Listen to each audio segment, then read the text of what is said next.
Okay, first things first, before we get this video started, I just want to let you know that if you hear the fire alarm, I hear it too, okay? You don't need to tell me to change the batteries. I'm at my boyfriend's place and I have already told him like plenty of times to change it.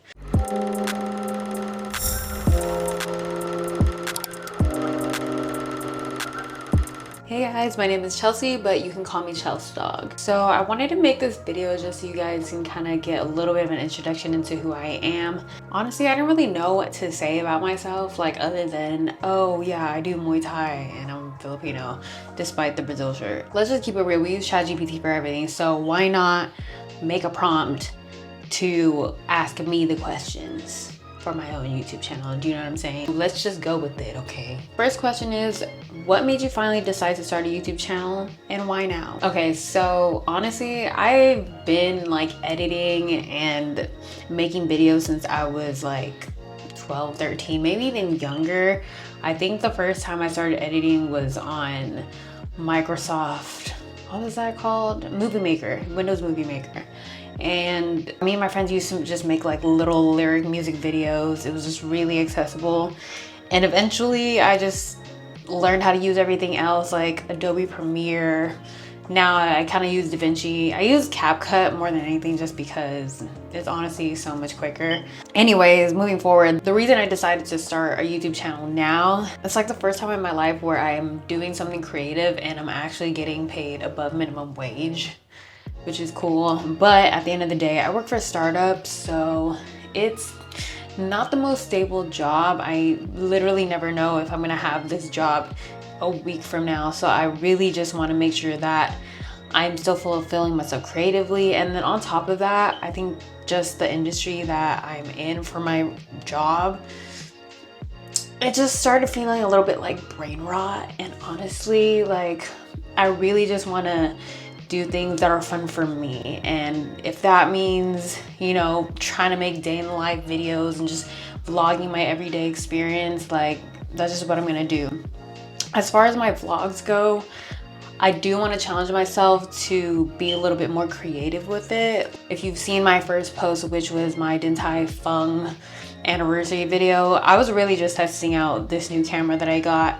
But honestly, like I really just want to practice like trying to be a little bit more cinematic with like my color grading and just like little fun edits here and there. But yeah, that's pretty much where I'm at as far as like wanting to start my own YouTube channel. I don't necessarily expect to like pop off overnight, but I do hope to just be consistent in posting videos at least once a week. And if anything else like monetary comes from that, that would be freaking amazing. But honestly, I am just focused on trying to get into the corporate life. Like I really just want health insurance at this point. So how has being Filipino-American influenced your content or your perspective on life? I think just the circumstances that I've had like growing up just really forced me to tie it back with my culture. Like I'm very much someone that's just like really introspective, and I've gone through a lot of things in my life. I don't want to get too deep into it now, but I just always tie it back to like history and like my ancestral past and all of that. And I really just want to learn a little bit more about myself and learn about how people in my bloodline have, you know, paved the way for me. There's so much like hardships that we've endured just as Filipinos in general, but especially as someone who grew up in the United States. Like it's just a different life here, and I do want to showcase that to the best of my abilities. I know people in the Philippines like typically have like a different like perspective on Filipino Americans, but I mean, we all live different lives, and at the end of the day, we're all Filipinos. You know, we're just trying to make it out here. I'm not here to like try to represent the country as a whole. I just want to represent myself. I'm 100% Filipino, so. As far as being a Filipino-American content creator, I do just want to take some time to highlight some of the Filipino-American brands that I know, whether they're local or just a small business. I do just really appreciate any Filipino that is stepping outside of like the norm, especially here in America, because most immigrant families just want you to take the safe route. Obviously, nursing is like the number one like route for Filipinos to take. I think that there's room for that for us as Filipinos, and I just really want to make sure that I am setting an example for my siblings who might want to follow suit, or just in general like want to be true to themselves. So that's my number one. I don't necessarily care to be a representative of like all Filipinos. As long as my siblings know that their older sister is trying to do it, then that's all that really matters to me. Yeah, that's my beauty queen answer. They was the one who's very oh, I'm so sorry.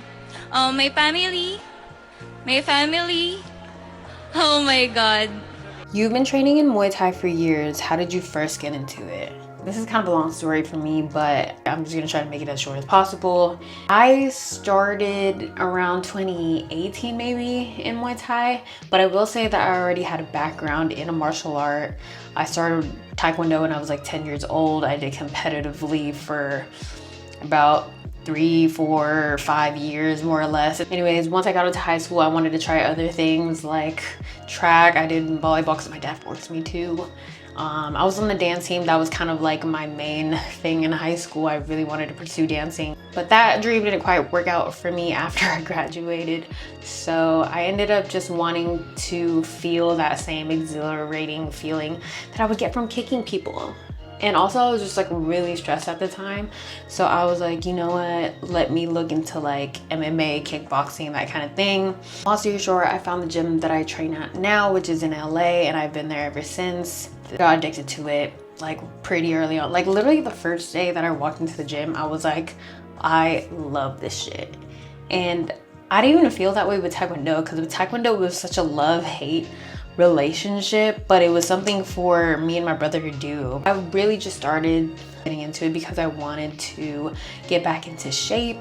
I just felt like going to the gym and like lifting weights was just not it for me. And like to this day, that's something that I like dread doing. If I'm not training for a fight or like a competition, like I don't feel like going to the gym, which is probably crazy to admit as an athlete, but I don't care. Like that's just me being real. Muay Thai was something that was like, this is my choice. Like I actually want to do this, and I missed just kicking people. And then eventually I learned how to punch people in the face too, and that was just life-changing for me. I'm from Scotland. I'm fighting for freedom against the Englishmen. What kept you in Muay Thai for so long? What's your relationship to it now? I just love it. As corny as it sounds, it just really is therapeutic. Times like these when I'm a little bit more focused on work than I am with like training in Muay Thai, it just makes me like miss it so much more. Now that I'm like kind of stepping away from like competition, it's just making me realize that it wasn't really the competition that like drove me to keep pursuing this. I just needed to punch people in the face, and I needed to get hit in the face as well. But another thing, I think, just like as someone that has ADHD, doing a martial art like literally forces you to be in the moment. Because if you fall asleep for even 1 second, that could be your ass, like literally. It hasn't completely like left my life. Even though I'm not training as much, I am teaching. So I feel like being able to share the knowledge and like the experience that I've gained throughout the years, it's just, you know, helped me dive into like a whole new world. And I love that experience as well. I love seeing people like progress and start their own martial arts journeys. So that's really exciting for me too. Yeah, I'm in my coaching era. How did training for competition impact the way you see yourself and your body? That's actually a good question. I think going into Muay Thai, I was already kind of dealing with body dysmorphia. So the crazy thing is I feel like in a sport that's so weight-based, you really have to make every little detail count. And if anything, it might have made it a little bit worse. Not to say that, you know, didn't have good physical health benefits for me, but I think just as a woman too, like when you see your body in a way like where you have like every ounce of water like drained from your body, and you finally see that six-pack that's just been like under that layer of fat, it's just kind of an eye-opening experience, because it's just like, wow, I've never seen my body like this. At the same time, I think being in competition also makes you appreciate just the functionalities that your body can do. Like when you're injured and it's something as little as like your thumb or your wrist, you never really realize how much of an inconvenience it is to not be able to do like such little things. I've kind of grown to accept that like my body is the way it is for a reason. I am an athlete. I'm not like this Love Island bombshell. I'm not like a Victoria's Secret angel, and it is what it is. What was the hardest part about stepping back from Muay Thai as a competitor? Honestly, the hardest thing is just seeing everybody like actively competing and actively training. I think at the end of the day, like, you know, I just have to keep reminding myself that Muay Thai isn't the end all be all for me. When I started this journey, I was really like, okay, my body clock, I'm really not trying to fight past the age of 30. Being in the sport now and just seeing and meeting and getting to train with a bunch of like amazing, incredible women, they've just all inspired me to just really take my time and focus on other things and like shift priorities when I need to. So as much as it is hard, like for me to see other people who I started out with like leveling up, or even people who started after me trying to level up and pursue their own journeys, it's tough to see because I wish that I was able to do the same. But at the same time, like I'm just tired of being broke. Like I don't even have health insurance. Yeah, I guess to a point where you gotta shift your priorities a little bit. What role does movement or fitness play in your life today? I'm not gonna lie to you, I have been slacking in my fitness journey because I have been just so stressed out lately, and I feel like I can't focus on that right now. And it's gotten to a point where like the burnout of fight camps was just way too much for me, and I just don't even like want to deal with those like little tasks that have nothing to do with the actual like working out aspect. That part is the fun part. Everything else, like, damn, I gotta wash all these clothes after, like, damn, I gotta make my meals, like, it's just a lot, okay? But as far as like what I've been doing lately, I do have ClassPass, so I still try my best to like just do Pilates here and there. I try to get a little bit of like cycling and like other new classes in. But for the most part, honestly, I just like to stick to what I'm like familiar with. I also try the rock climbing for a little bit, which I think is so fun and want to keep doing. But I haven't met like a group of people who also want to do it with me yet. And I feel like going by myself was just taking too long for me to progress, and I just want it to be more of like a social activity. So I think until I find more people who want to do it with me, then, you know, I'm putting that on pause for now. But I do just want to try a bunch of new things that I haven't tried before. But yeah, not very consistent, but still, I'm still in there, okay? I haven't completely let myself go yet. How are you juggling multiple jobs while also trying to build a creative career? I had to put my phone down for this. I'm a mommy. I'm currently employed by 5 different companies, okay? Like, and they're all part-time jobs. I would say I only have 3 jobs because they're 3 different roles. I have an e-commerce job, I have my creative job at a startup, and then I have my coaching jobs. But within that coaching job, I'm coaching at 3 different gyms. It's been a lot. Literally, I've been on my paper chase, okay? Like, there's no other way to put it. As far as like balancing it, it's been really tough, especially because with my startup job, it's so like inconsistent. It's like 1 month, like I'll get a promotion, and then just recently I got like my hours cut, and now I'm like making less money. But it's okay because I have all these other backup jobs to keep me afloat. So it's a lot, but you know, I try to take things and just roll with the punches. If anything, that's like what Muay Thai has taught me. Bottom line is, I'm not really balancing it all that well. But when I find those little like pockets of like free time, like I know what my priorities are and I know what I want to be able to do in that free time. And that's typically just this, like doing my own YouTube stuff or doing my own content for like Instagram or TikTok or whatever it is. At this point, like I'm really just trying to pursue like, again, that corporate life, because I want just like stability, and I want just one job that's full-time with benefits. Like I have a bunch of part-time jobs, none of them come with benefits. I'm working maybe like 60 hours a week total, like across all the jobs. But You know, when you live in California and like, I'm not one of these LA transplants. Like I grew up in Los Angeles, so I was lucky enough to be able to like save up.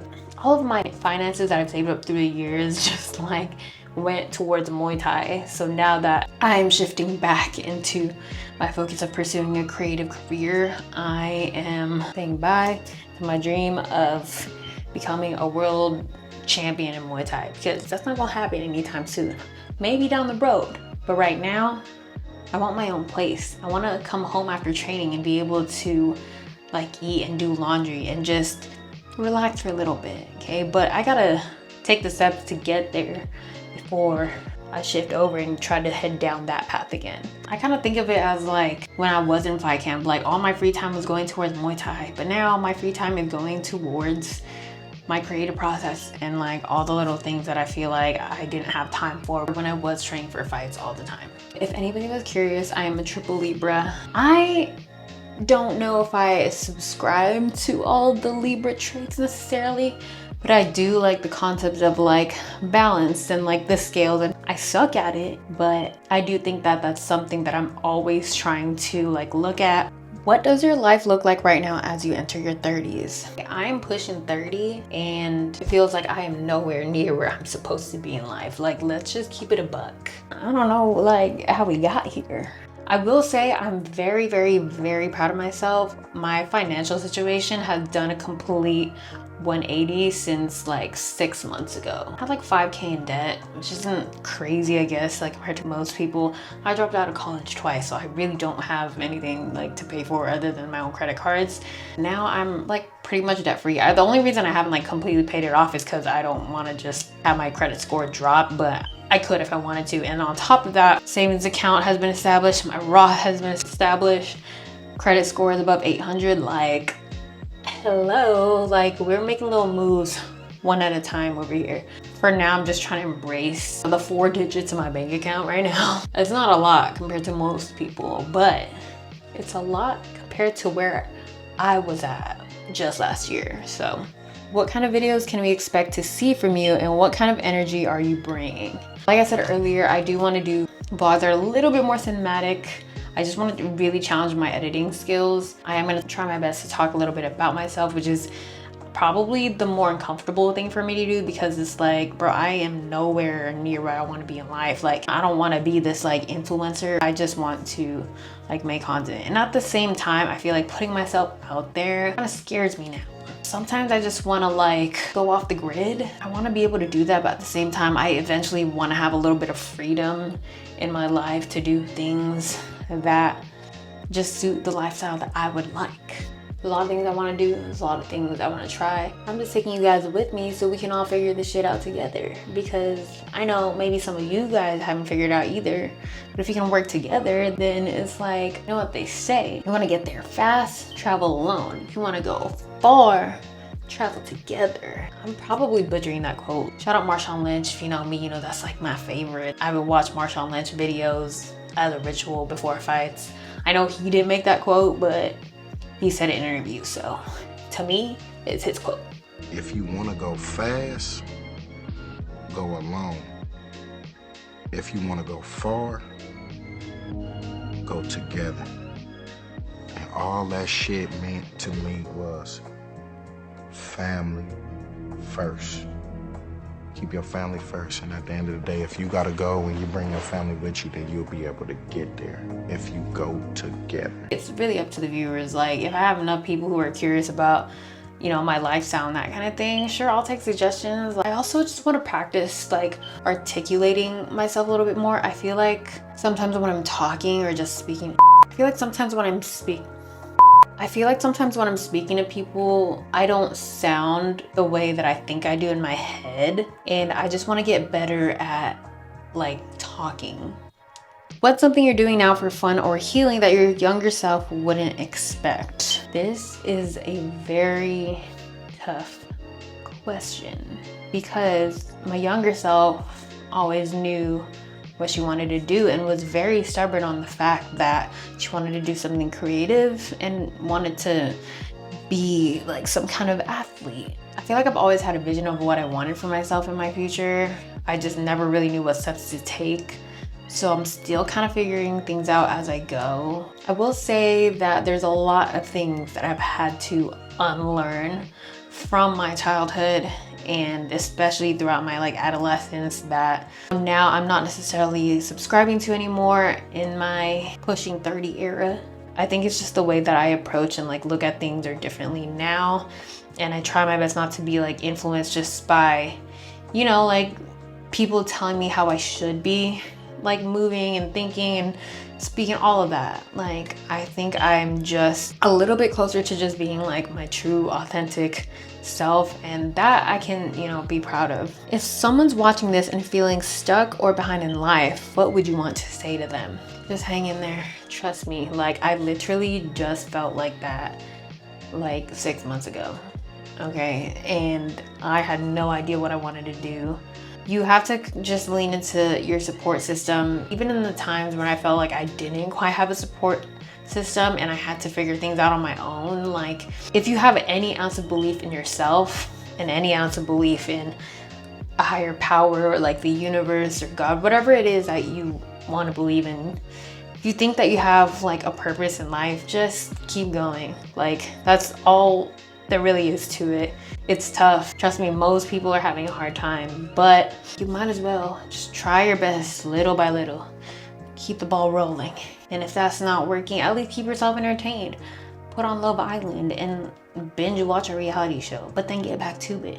Find inspiration in the media that you're consuming. What gave me a lot of like the courage to do what I'm doing now is just watching like a shit ton of like documentaries and like biographies and stuff of people that did something that no one thought would be possible. Just stay curious, you know, try to explore something new, try things that you've never done before, and sometimes that'll open your mind to new ideas and just feeling like another spark again. I can't tell you how many times I just didn't want to get out of bed.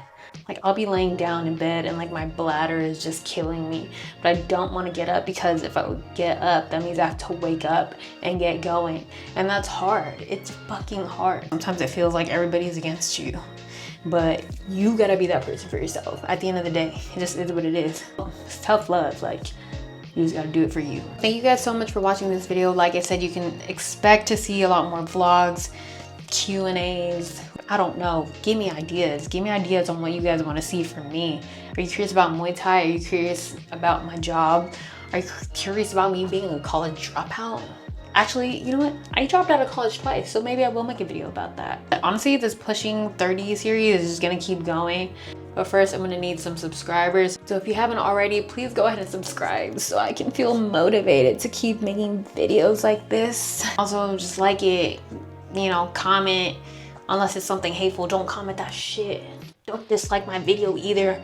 Follow me on Instagram, TikTok, all of that. Talk to you soon. Bye.